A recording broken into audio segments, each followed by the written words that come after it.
Let me just get your reaction also on this because uh, internationally, all in different parts of the world, there's a growing protest, anti-Semitic protests, anti-Jews.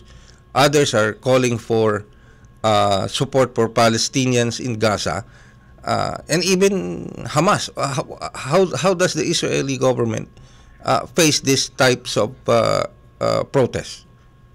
I think it shows that what we're saying is very much correct. Number one, Hamas is calling for annihilation of not only of the state of Israel, but for all Jews and to murder Jews around the world. And this is a very worrying phenomena which is expanding. Even the U.S. is now starting. The U.S. government is looking into ways to deal with this growing challenge. Jews are being and Israelis are being attacked globally now, which is a real concern for the Israeli government. Second thing, I would say that I think people are misunderstanding the situation. This is a war against the Hamas, which has opened a war against Israel. I would expect the international community to call upon Hamas, the organization, and Iran as its supporter, to recognize the state of Israel, to recognize the right of Israelis to live on the land.